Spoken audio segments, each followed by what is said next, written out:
मंत्री विजय चौधरी ने कहा है कि जातिगत जनगणना को लेकर एनडीए में कोई टकराव नहीं है। उन्होंने कहा कि बीजेपी ने कभी भी इससे इनकार नहीं किया है।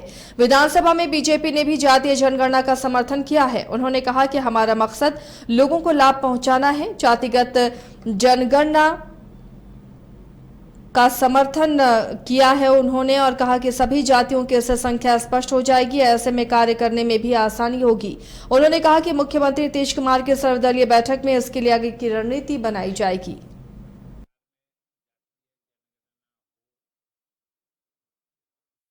अभी तक तो मेरी समझ में कहीं से टकराहट की कोई बात है नहीं, और आपने खुद कहा कि मुख्यमंत्री जी ने जो जातीय जनगणना की बात कही है, ये बात सही है कि अलग अलग दलों की अपनी घोषित राय है। बिहार विधानसभा में दो बार सर्वसम्मति से प्रस्ताव पारित है जो बिहार में जातीय जनगणना हो।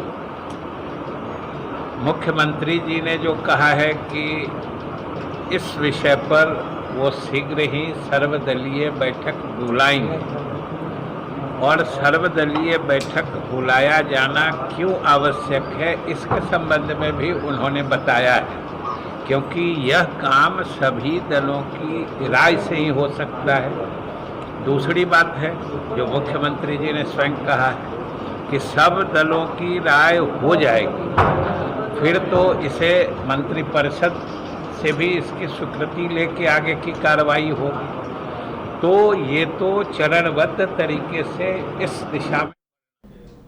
बिहार के स्वास्थ्य मंत्री मंगल पांडे ने चमकी बुखार से पीएमसीएच में बच्चे की मौत पर चिंता जताई है, और वहीं उन्होंने जनसंख्या नियंत्रण कानून पर कहा कि जनसंख्या से जुड़ी समस्या को समझ रहा हूं।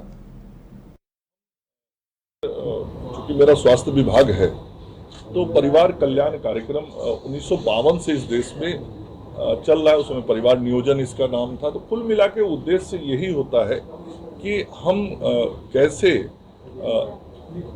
राज्य के विकास को रफ्तार दे सकें, और हमारा बिहार राज्य जो है, यहाँ पर स्क्वायर किलोमीटर जो पॉपुलेशन डेंसिटी है वो देश में सर्वाधिक है। हम बिहार के लोग जो हैं उनके जमीन पर प्रति हेक्टेयर जमीन पर प्रति व्यक्ति की हिस्सेदारी बहुत ज़्यादा है, तो जमीन पर दबाव बहुत ज़्यादा है। जमीन पर दबाव जब ज़्यादा होता है, मतलब टुकड़े ज़्यादा हो जाते हैं, तो नेचुरली कृषि के उत्पादन पे भी उसका असर पड़ता है, इकोनॉमी पे असर पड़ता है। तो कुल मिला के परिवार को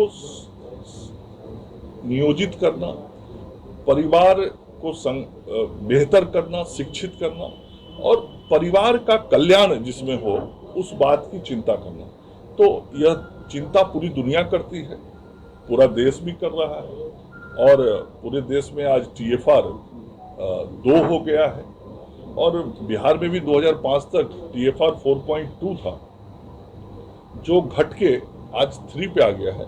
तो ये TFR भी धीरे धीरे कम हो रहा है। तो कुल मिला के परिवार की बेहतरी की चिंता हम सब करते हैं। सर, एक जो आंकड़ा है जो चिंता बढ़ाने वाली है कि 2016-17 में महिला बनने का